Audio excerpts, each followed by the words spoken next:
Hi guys, welcome back to my another podcast. तो साहिबा का नया लेटेस्ट एक व्लॉग आया है जिसमें उसने अपने बच्चे की कुरान खानी करवाई है, हकीका करवाया है। मतलब बच्चे के आने के बाद जो भी रस्म व रिवाज होते हैं वो सब कुछ वो करवा रही हैं। अच्छा खासा सेलिब्रेशन भी चल रहा है, सब कुछ हो रहा है। सिर्फ केक कटिंग और बलून्स की डेकोरेशन ये सब कुछ नहीं हो रहा, इसके अलावा लगभग सब कुछ हो रहा है।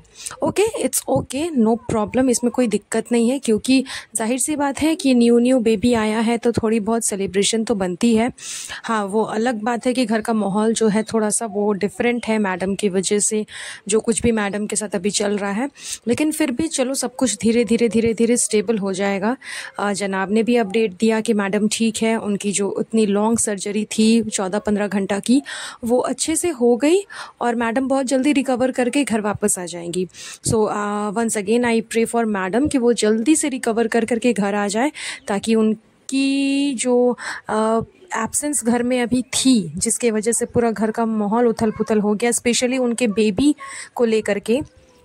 उसका जो बेटा है रूहान, उसकी वजह से मैं ज़्यादा डेस्परेट हूँ, थोड़ा परेशान हूँ, क्योंकि वो बच्चा माँ के बिना बहुत ही मुश्किल से सर्वाइव कर रहा होगा। क्योंकि जाहिर सी बात है कि घर पे संभालने वाला उसे कोई नहीं है, सिर्फ उसकी नानी को छोड़ करके। तो मैडम जितना जल्दी रिकवर करके घर आ जाए उतनी अच्छी बात है। नेक्स्ट पॉइंट पे हम बढ़ते हैं। साहिबा के व्लॉग में जो न्यू चीज़ देखने को मिली, एक अटपटी चीज़ देखने को मिली, इसके बारे में मैंने लास्ट पॉडकास्ट में भी बात किया था एंड काफ़ी लोग इस टॉपिक पे बोल रहे हैं। एंड ये चीज़ एग्जैक्टली में सच है, क्योंकि मैंने जब अपने लास्ट पॉडकास्ट में बोला तो कमेंट सेक्शन में मुझे बहुत लोगों ने कमेंट किया कि आपने देखा है कि आप उसके घर पे जा कर के देख रहे थे क्या। तो देखो, उनके घर पे जा कर के कोई नहीं देखता, उनके घर पे जाने का शौक़ किसी को नहीं है। वो अपनी घर की जो चीज़ें हैं ना, वो पब्लिकली सबको दिखा देते हैं अपने व्लॉग्स के थ्रू। तो उनके घर पे जाकर के देखने की ज़रूरत नहीं है हमें।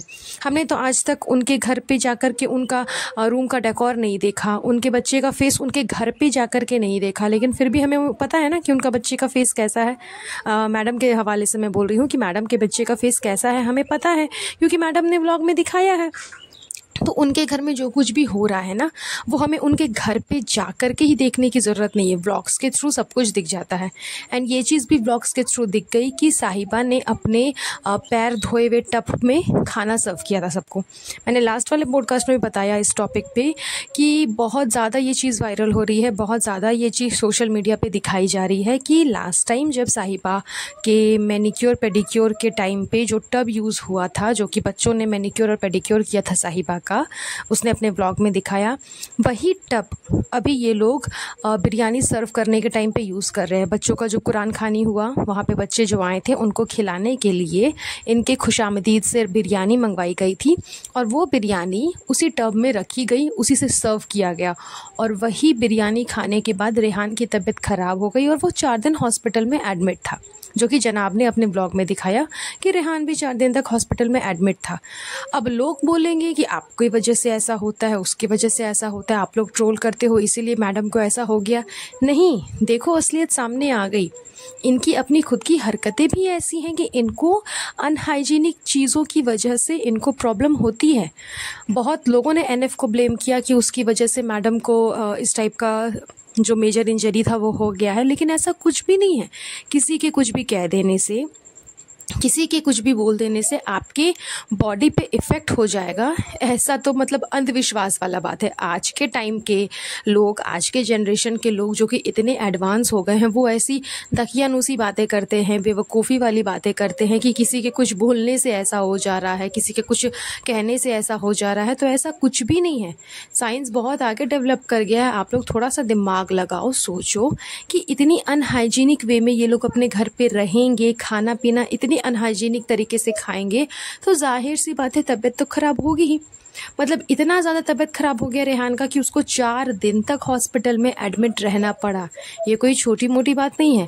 अगर आप इसके वजह से बोलते कि आसपास के सराउंडिंग्स के वजह से, या फिर आसपास का माहौल या फिर वातावरण की वजह से, तो बॉम्बे में तो बारिश हो रही है, वहाँ तो उतना गर्मी भी नहीं पड़ रहा है, लू भी नहीं चल रहा है कि उस वजह से उसकी तबीयत ख़राब हो गई, उस वजह से उसके शरीर में पानी की कमी हो गई। यही बोल रहे थे जनाब कि शरीर में पानी की कमी हो गई इस वजह से। ऐसे भी कितनी कमी हो जाएगी कि 4-4 दिन तक तक उसको हॉस्पिटल में रह कर के पानी चढ़वाना होगा। तो ये अनहाइजीनिक तरीके से खाना खाना, अनहाइजीनिक तरीके से रहना, बिना नहाए रहना, मतलब ये लोग नहाते भी हैं या नहीं ये भी समझ में नहीं आता। अधिकतर दिन तक तो ये नहीं नहाते, क्योंकि घर पर एसी है, बाहर का जो माहौल है वो ठंडा भरा है, मतलब इतना गर्मी नहीं है मुंबई में, वहाँ पे बारिश हो रही है तो कोई फ़र्क नहीं पड़ता, इनको ज़्यादा गर्मी नहीं लगती। कार में भी इनकी एसी है तो इनको कोई फ़र्क ही नहीं पड़ता। ये बाहर भी जाते हैं तो एसी वाले कार से जाते हैं, जिस जगह पे जाते हैं वहाँ ऑटोमेटिकली एसी रहता है। ये मॉल में जाएंगे तो वहाँ एसी रहता ही रहता है, और वापस जब घर आएंगे तो घर पे भी एसी मिल जाएगा, तो इनको गर्मी का एहसास होता नहीं है। तो इनको फ़र्क नहीं पड़ता, नहाना ना नहाना कोई मतलब नहीं है, एक बराबर है इनके लिए। आपके बॉडी से जब पसीना निकलेगा, गर्मी लगेगी, तभी तो आप नहाओगे ना। ऐसे भी इंसान, मैं ये नहीं बोल रही, ऐसे भी इंसान पर डे नहाता है, लेकिन एक दिन में 2 बार 3 बार लोग तब नहाते हैं जब उसको ज़्यादा पसीना हो जाता है, जब वो ज़्यादा उसको गर्मी लगने लगती है।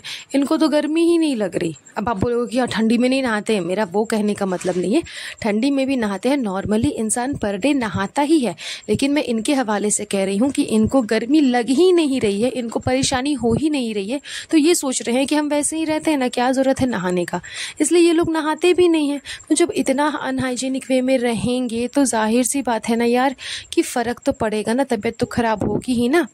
तो इन सब चीज़ों की वजह से इनकी तबीयत ख़राब होती है, और ये बाद में मुंह उठा करके बोल देते हैं कि लोगों ने ट्रोल किया तो ऐसा हो गया वैसा हो गया। नहीं, ऐसा कुछ भी नहीं होता। तो जैसा कि टब के बारे में मैंने बताया कि कितने गंदे और घटिया तरीके की ये लोग हैं, ये इस टाइप से चीज़ें अपने घर पे कर रहे हैं।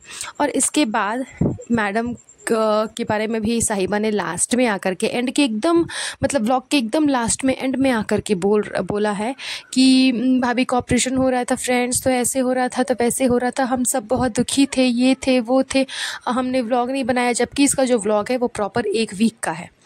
पूरे 1 वीक इसने कुछ शूट किया और जाकर के लास्ट में अपलोड कर दिया। उस दिन का क्लिप कहाँ है जिस दिन इसके भाभी का ऑपरेशन हो रहा था?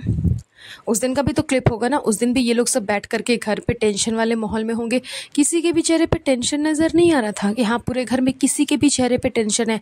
सब अपने अपने में व्यस्त है। कोई कुछ कर रहा है, कोई कुछ कर रहा है, कोई कुछ कर रहा है, कोई सो रहा है, कोई खा रहा है, कोई खिला रहा है, बस यही सब ये लोग कर रहे हैं। और साहिबा सिर्फ कपड़े अनफोल्ड कर रही है, मतलब कपड़े निकाल के दिखा रही है, देखो ये कपड़े वो ला करके दिए हैं, देखो ये कपड़े वो ला करके दिए, देखो ये कपड़े वो ला करके दिए। बस यही ये लोग दिखा रहे हैं। किसी ने भी भाभी के बारे में बात नहीं किया, ना ही किसी ने अपनी बहू के बारे में बात किया, कुछ भी नहीं। जब इतना बड़ा टेंशन था, 12-15 घंटा का जब ऑपरेशन हो रहा था, तो क्या किसी का फ़र्ज़ नहीं बनता था कि ये लोग मिल कर के एक व्लॉग में प्रे करे, बोले, लोगों को बता दे कि एटलीस्ट कि देखो आज ऑपरेशन हो रहा है, आप लोग प्रे करना, या फिर आप लोग हिम्मत देना, या फिर हमें अंदर से बहुत अजीब फील हो रहा है, हमें हिम्मत दो। कुछ भी बोल सकते थे, अरे एक स्टोरी ही डाल सकते थे, कुछ भी नहीं, क्योंकि इनको मतलब नहीं है, इनको फ़र्क नहीं पड़ता। इन लोगों ने खुद ने तो कहा कि हमें कुछ नहीं पता भाभी के बारे में, भाई बता देंगे भाभी के बारे में। साहिबा ने लास्ट में भी बोला कि भाई ने तो अपडेट दे ही दी होगी, क्योंकि उसको खुद को नहीं पता कि भाभी के साथ में क्या हो रहा है, तो वो अपडेट क्या ही देगी। वो वेट करती है कि भाई अपडेट देगा तो फिर उसी में से 4-5 पॉइंट चुन करके मैं भी अपडेट दे दूँगी, सेम चीज़। बाकी साहिबा को कोई मतलब नहीं है। वो बोलती है कि मैं इसीलिए व्लॉग बना रही हूँ ताकि आप लोगों से जो कनेक्शन है ना वो टूटे नहीं। अरे कैसा कनेक्शन, कौन सा कनेक्शन रहता तो तुम इस तरह से गलत तरीके से अपने चाहने वालों को इन्फ्लुएंस नहीं करती, इस तरह की घटिया चीज़ें नहीं दिखाती कि देखो वो नहाने वाले टब में आप खाना खा लेना, जिसमें पैर धोगे उसी में खाना खा लेना। ये इन्फ्लुएंसर है, ये इन्फ्लुएंस करके ये लोगों को बता रहे हैं कि तुम भी ऐसा ही करना, क्योंकि इन्फ्लुएंसर का काम होता है लोगों को बताना, इन्फ्लुएंस करना। और अधिकतर लोग ना वही चीज़ फॉलो भी करते हैं, जिसको वो फॉलो कर रहे हैं, जिसको वो अपना आइडियल समझ रहे हैं, उसी की चीज़ें, उसी की हरकतें वो अपने लाइफ में अपनाते हैं। तो अब यही काफ़ी जो लोग भी देख रहे होंगे, जो इसके अंधभक्त चाहने वाले, वो भी यही चीज़ करेंगे कि अपना नहाने वाला टब बाथरूम से ला करके उसमें खाना सर्व करेंगे।